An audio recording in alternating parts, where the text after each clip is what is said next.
नमस्कार दोस्तों, स्वागत है आपका आपके अपने चैनल वॉइस इंस्पायर्ड पर। एक बार एक इंसान अपनी ज़िंदगी से बहुत परेशान था। वह हर समय अपने आप को कोसता रहता था कि क्या ज़िंदगी मिली है मुझे, क्या जीवन है। हर परेशानी मेरे साथ ही है, हर दुख मुझे ही आकर घेरता है, हर झंझट मेरे ही सिर पड़ती है। एक दिन इसी तरह अपने आप को बैठा हुआ वह कोस रहा था कि क्या नसीब है मेरा, क्या किस्मत है मेरी, क्या ज़िंदगी है मेरी, कि तभी अचानक एक बाज अपने शिकार को पंजों में दबाए हुए एक पेड़ पर आकर बैठ जाता है और वहीं पर अपने उस शिकार को खाने लग जाता है। यह परेशान आदमी जब उस बाज को देखता है तो कहने लगता है कि क्या ज़िंदगी है इसकी, क्या जीवन जी रहा है। इसके इतने मज़े हैं कि ना इसे खाने की चिंता, ना पीने की, ना पहनने की और ना ही परिवार की।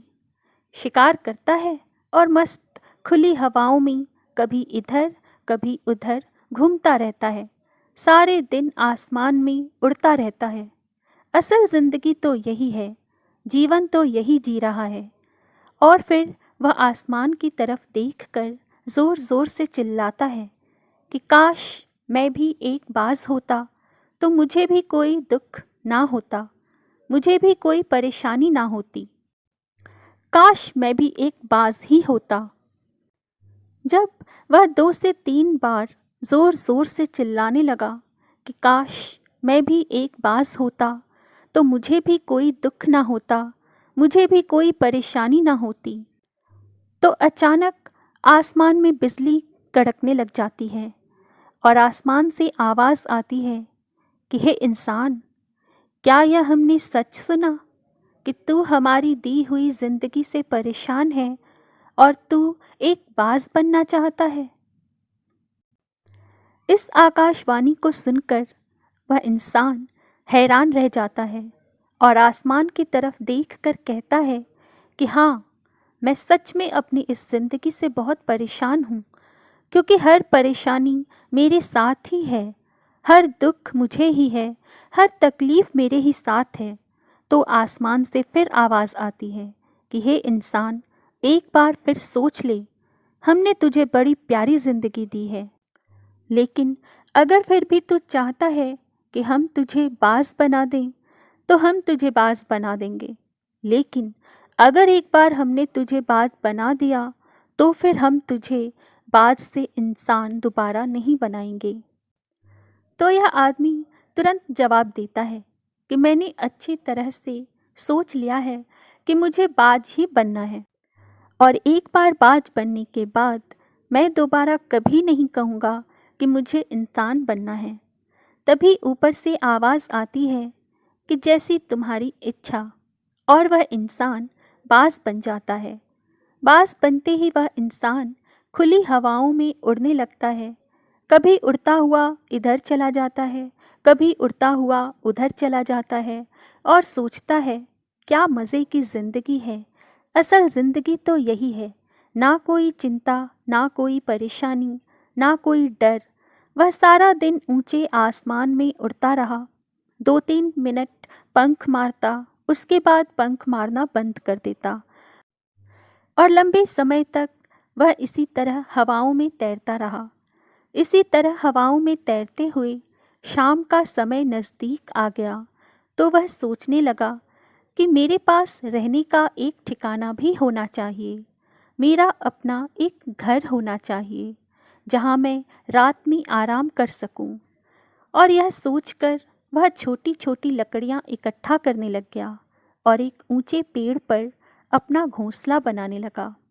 एक एक लकड़ियाँ इकट्ठा करके वह अपने लिए एक सुंदर सा घोंसला तैयार भी कर लेता है और रात में उसी में सो जाता है।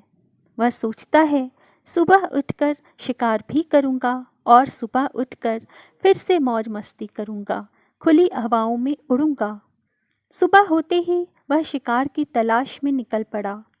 हवाओं में वह दिन भर उड़ता रहता है, ऊपर से जाकर देखता है कि कहीं ज़मीन में मुझे कोई शिकार नज़र आए तो मैं तुरंत जाकर उसे दबोच लूं और वहीं पर खा लूं। लेकिन दुर्भाग्यवश उसे कोई शिकार नज़र नहीं आता। काफ़ी समय बीत जाता है।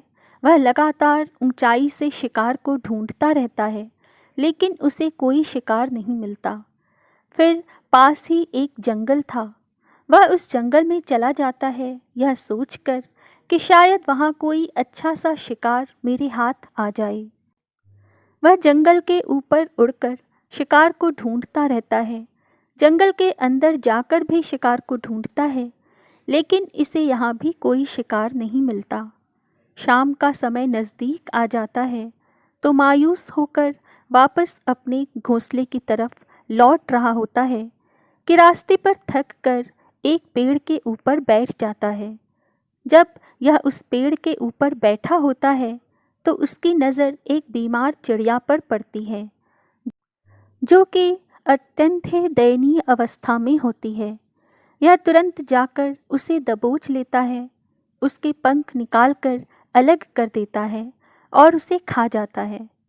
उस चिड़िया को खाने के बाद वह अपने घोंसले की तरफ उड़ जाता है और रास्ते में सोचता है कि चलो बीमार चिड़िया ही सही, लेकिन कुछ तो खाने को मिला। वह अपने घोंसले पर पहुंचकर आराम करने लगता है और सोचता है सुबह एक अच्छा सा शिकार पकड़ूंगा और अपनी भूख मिटा लूंगा। जैसे ही सुबह का प्रकाश होता है वह निकल पड़ता है अपने शिकार की तलाश में। वह हवा में उड़ता रहता है, लेकिन आज फिर कोई शिकार उसके हाथ नहीं आता। काफ़ी समय बीत जाता है। वह ऊंचाइयों पर जाकर अपनी तेज़ नज़रों से शिकार को ढूंढने की पूरी कोशिश करता है, लेकिन इसे कोई भी शिकार नज़र नहीं आता। फिर यह पास के उस जंगल की तरफ चला जाता है, लेकिन इसे वहाँ भी कोई शिकार नहीं मिलता। इसी प्रकार पूरे दिन उड़ते उड़ते शाम का समय नज़दीक आ जाता है तो यह निराश होकर वापस लौटने लगता है और रास्ते में एक पेड़ पर आकर बैठ जाता है। सोचता है शायद आज फिर कोई बीमार चिड़िया मेरा इंतज़ार कर रही हो, लेकिन हर बार किस्मत मेहरबान थोड़ी होती है। आज इसे कोई बीमार चिड़िया नहीं मिलती। यह थक हार कर वापस अपने घोंसले की तरफ चल पड़ता है और घोंसले पर पहुंचकर भूखा प्यासा ही सो जाता है और सोचता है कल सुबह एक बड़ा सा शिकार पकड़ूंगा और आज की भूख भी मिटा लूंगा। रात को अपने घोंसले में सोया होता है, गहरी नींद में होता है कि तभी एक भयानक तूफान आता है। इस तूफान की हवा इतनी तेज़ होती है कि इसके घोंसले को उड़ाकर एक जगह फेंक देती है और उसे कहीं दूर दूसरी जगह फेंकती है। तो यह जहाँ पर गिरता है वहाँ नीचे एक नोकदार लकड़ी पड़ी होती है जो इसके पंजे में गड़ जाती है और इसे बुरी तरह घायल कर देती है। तूफान के रुकने के बाद बारिश शुरू हो जाती है। तेज़ बारिश होती रहती है, पर यह किसी तरह से पेड़ों के नीचे छुपकर बैठा रहता है। बड़ी मुश्किल से इसकी रात कटती है। जब सुबह होती है तो बारिश रुक जाती है। बारिश के रुकते ही चारों तरफ खुशियाँ छा जाती हैं, चारों तरफ हरियाली छा जाती है। नदियाँ और झरने तेजी से बहने लगते हैं। सब कुछ फिर पहले के जैसा हो जाता है, लेकिन यह बाज अब पहले के जैसा नहीं रहा। इसका पाँव बुरी तरह घायल हो चुका था। इसके पंजे में जो लकड़ी लगी थी उसकी वजह से इसका पंजा बुरी तरह क्षत विक्षत हो गया है। और मैं आपको बता दूं कि बाज का जो पंजा होता है वह उसके शिकार को पकड़ने के लिए सबसे ज़्यादा ज़रूरी होता है, क्योंकि बाज अपने पंजों से ही अपने शिकार को पकड़ता है, दबोच लेता है और फिर अपनी चोंच के माध्यम से नोच नोच कर खाता है। लेकिन अब इस बाज का पंजा बुरी तरह से घायल हो चुका था और वह पिछले 2 दिनों से भूखा भी था। यह शिकार की खोज में थोड़ा सा उड़ता है कि शायद फिर कहीं कोई बीमार चिड़िया इसे मिल जाए, लेकिन कहाँ बार बार कोई बीमार चिड़िया मिलने वाली थी। वह कुछ देर तक उड़ता है, लेकिन फिर भूख और दर्द के मारे थककर एक पेड़ पर आकर बैठ जाता है। वह पेड़ पर आकर बैठ तो जाता है, लेकिन उसे पता नहीं था कि यहाँ एक और मुसीबत उसका इंतज़ार कर रही है। और यह मुसीबत यह थी कि 8-10 कौओं का एक झुंड मिलकर इसे परेशान करने लग जाते हैं। इसके ऊपर आकर इसके घाव में चोंच मारने लग जाते हैं। उन्हें भी पता चल जाता है कि यह बाज घायल है और भूख की वजह से कमज़ोर भी है। यह बाज उनसे बचने के लिए थोड़ा सा उड़ता है और फिर जाकर बैठ जाता है। उनसे पीछा छुड़ाने का प्रयास करता है, लेकिन वह फिर इसके पीछे आ जाती है, तो यह फिर उड़कर थोड़ी दूर चला जाता है, लेकिन वह इसका पीछा नहीं छोड़ते और बार बार इसके पास आकर इसे परेशान करते हैं। कौवे अक्सर बाज के साथ ऐसा करते हैं, लेकिन फिर बाज भी उनके साथ एक खेल खेलता है। जब कौवों का झुंड बाज को परेशान करता है और उनका पीछा नहीं छोड़ता, तो बाज हवा में सीधी उड़ान भरने लग जाता है। वह तेज़ी से सीधा ऊपर की ओर उड़ने लग जाता है। कौवे भी उसके पीछे उड़ते हैं, लेकिन कुछ देर तक उड़ने के बाद कौवे ऐसी ऊंचाई पर पहुंच जाते हैं जहां पर उन्हें ठीक से ऑक्सीजन मिलनी बंद हो जाती है। उनका दम घुटने लग जाता है, उनकी सांस रुकने लग जाती है, तो फिर वह वहां से ऊपर नहीं जा पाते।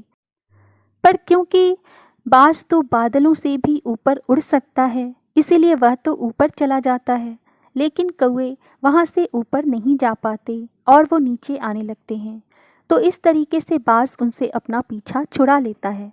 लेकिन ऐसा करने के लिए, इतनी ऊंची उड़ान भरने के लिए इस बाज के पास उतनी ताकत नहीं थी, क्योंकि यह भूखा भी था और घायल भी था।